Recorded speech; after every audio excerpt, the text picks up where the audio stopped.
Parliamo quindi del 3312, iniziamo!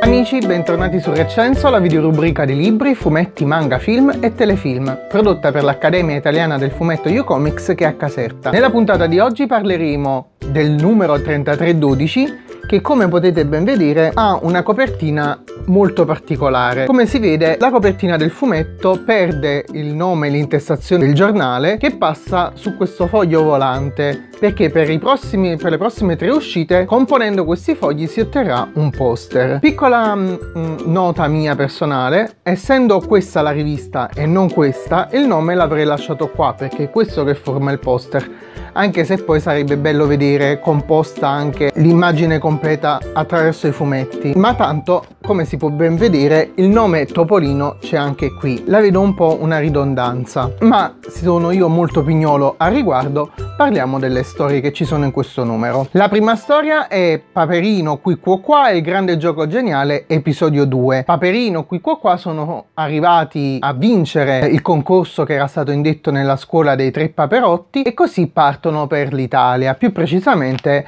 per Firenze, dove il professor Adalbecco Quagliaroli li accoglierà come meglio sa fare un italiano, spronando i 3 giovani paperi e la loro curiosità, la loro fantasia, perché possano aiutarlo nell'investigazione dei misteri di Leonardo de Paperdinci, questo Leonardo da Vinci così paperinizzato. I 3 saranno aiutati dalla nipote del professore e così partiranno alla volta della scoperta.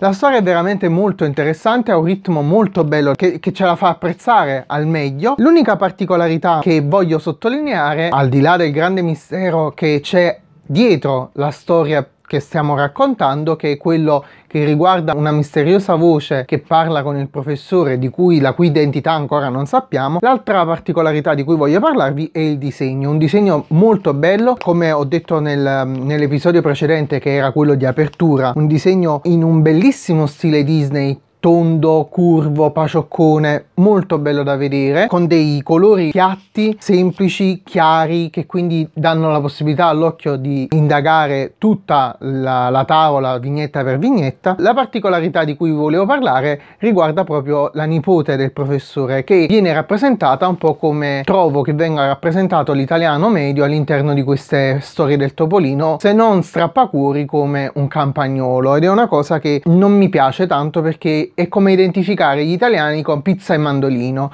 quando in realtà non è così. È uno stereotipo che non mi piace, però per il resto nulla da ridire, è una bellissima storia. Topolino e l'altra macchina del tempo. Topolino riceve in casa i professori Marlin e Zapotec perché i due gli rivelano che un loro collega di studi si trova in difficoltà. Hanno ricevuto da lui una lettera, ma poi l'assistente non si è fatto più vedere e quindi si ritrovano preoccupati perché non sanno cosa gli è successo. Ipotizzando le cose più assurde, mandano Topolino nel passato e Topolino, barcamenandosi con le leggi dei viaggi del tempo, camminerà sulla lima del rasoio cercando di non infrangere queste regole, alla scoperta di questo nuovo mistero che gli viene proposto dai 2 professori. La storia ha un ritmo molto interessante, il mistero viene mantenuto e allo stesso tempo è motivo di incitazione alla lettura, perché è il motivo per il quale Topolino parte, per cui la storia funziona veramente molto bene. La cosa che qui non mi piace è il modo con il quale il disegno presenta questa storia, perché ogni pantalone dei personaggi prende una deformazione, una deformità, e questa deformità fa distorcere la forma delle gambe, e questo non capita solo nel protagonista ma in tutti quasi i personaggi che vengono presi a corpo intero, a figura intera, e allo stesso modo Topolino è quello che rischia più di tutti perché le sue espressioni perdono la linea curva dolce e morbida tipica disneyana, assumendo fattezze quasi inquietanti. Un vero peccato, perché ogni vignetta qui viene raccontata nei minimi dettagli, c'è un bellissimo ritmo che viene dato alla lettura proprio grazie al modo con il quale le vignette vengono formate e pensate, e il modo quindi con il quale lo stile di disegno incide sui personaggi e sulle figure ne fa perdere veramente tanto. Paperoga insegna l'ornitologo. In questa nuova storia nella quale Paperoga è alle prese con la sua nuova passione, che è quella appunto dell'ornitologia, cioè lo studio e l'osservazione degli uccelli, questa volta decide che la sua missione è quella di scovare un uccello che si considera tra i più rari al mondo. Questa volta però non si comporta nel modo sbagliato con il quale ve l'ho raccontato nei numeri precedenti, ossia pur di ottenere il proprio traguardo, il proprio obiettivo, va contro la sua stessa natura. No, assolutamente. Questa volta per fortuna Paperoga rimane se stesso, non mente, non imbroglia, e proprio attraverso le sue qualità, e non un personaggio che viene così snaturato, ma proprio attraverso le sue qualità, le sue capacità, riesce nel suo intento. Ovviamente, essendo una storia breve e trattandosi di Paperoga, la voce esterna narrante dà il ritmo a questa vicenda, rendendola se possibile ancora più comica con l'accompagnamento del disegno, un disegno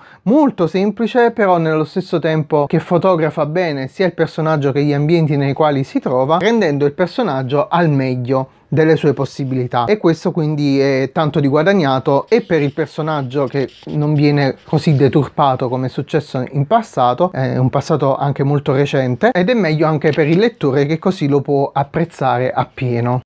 Archimede e le idee ritardatarie. Uno sconosciuto arriva in casa di Archimede e gli propone un'offerta lavorativa, ovviamente remunerata. Subito dopo però Archimede farà i conti con una perdita di genio, un calo della sua creatività, e allo stesso tempo si ritrova in competizione con un altro inventore che non conosce, che sembra batterlo sul tempo e che quindi inizia a far perdere la fiducia nelle capacità stesse di Archimede. Questa situazione va avanti finché ovviamente non interviene zio Paperone, che non ha per niente intenzione di perdere Archimede, cioè la sua gallinella dalle uova d'oro, e così cercherà di sistemare la situazione. Una storia veramente ben raccontata, con un ritmo molto interessante, con delle vignette alle volte che si aprono in grandi dettagli, in grandi respiri, che così abbracciano ambienti molto grandi e quindi che hanno tanto da raccontare, quasi da sembrare una rievocazione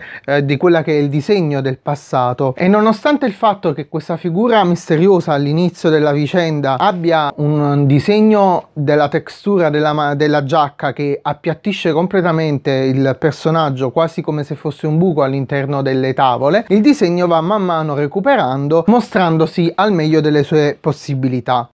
Zio Paperone è il doppiaggio provvidenziale. Sulla scia delle storie del Paperopoli Film Festival, questa volta a essere protagonista è l'ambito del doppiaggio che qui viene raccontato attraverso le vicende di Zio Paperone. Zio Paperone riceve un nuovo sistema di sicurezza da parte di Archimede, un sistema di sicurezza che funziona con la sua voce. Purtroppo per lui Paperone perde la voce. In un malaugurato caso rimane afono, inventerà qualunque mezzo per evitare che il sistema di sicurezza vada in blocco, e così chiamerà proprio un doppiatore che si destreggerà quanto meglio possibile per sistemare la situazione di Paperone. Forse proprio per il mutismo di questo personaggio e per il modo con il quale Battista interpreta quasi alla lettera i suoi pensieri, i suoi atteggiamenti e i suoi sguardi, io sono morto dalle risate per questa storia. La storia funziona molto molto bene e mantiene, pur rimanendo muta per quanto riguarda Paperone, un buonissimo ritmo,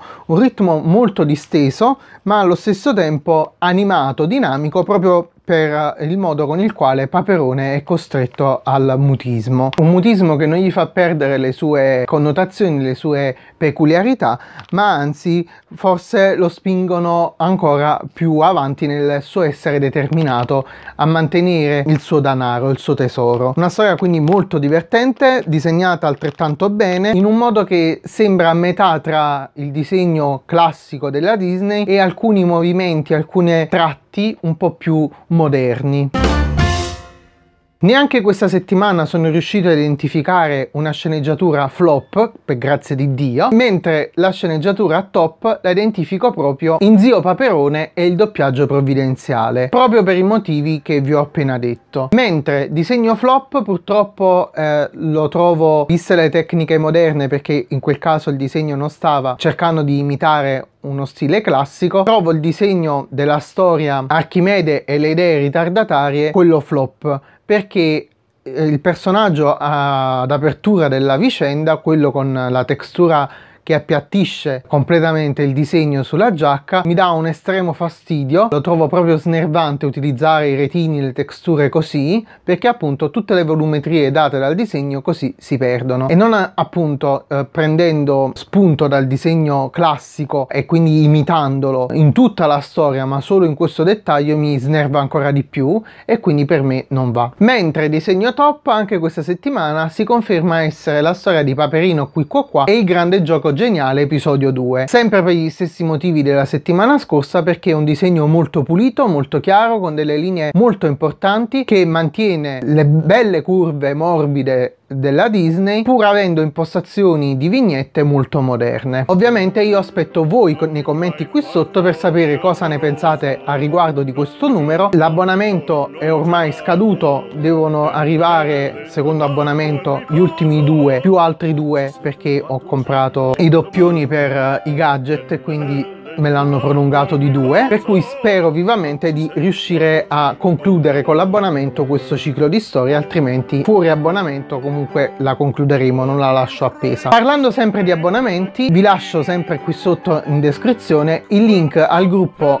che non è riferito alla redazione della Panini, ma è un gruppo di noi fan, di noi abbonati, nel quale ci possiamo dare un aiuto nel caso in cui ad esempio i numeri arrivano in ritardo, non sappiamo come risolvere delle situazioni, e magari con la nostra esperienza e con le risposte già avute dalla redazione possiamo aiutarci fra noi, abbonati e non. Quindi ve lo lascio qui sotto in descrizione. Fatemi sapere quali sono le vostre storie, i vostri disegni preferiti. Se questo video vi è piaciuto, cliccate il mi piace e condividetelo con i vostri amici, e se non siete iscritti fatelo attivando anche la campanella al lato. Mi trovate su Facebook, Twitter e Facciabuco, ma anche su Periscope, Instagram e Telegram. Passate su www.re-censo.it e iscrivetevi ai gruppi Facebook e Telegram Il Salotto dei Recenziani. Io sono Dario, questo era Recenso e noi ci vediamo domenica prossima con una prossima puntata, sempre qui, sempre su Recenso, pronti a sfogliare un nuovo topolino e volare insieme nel mondo della fantasia Disney.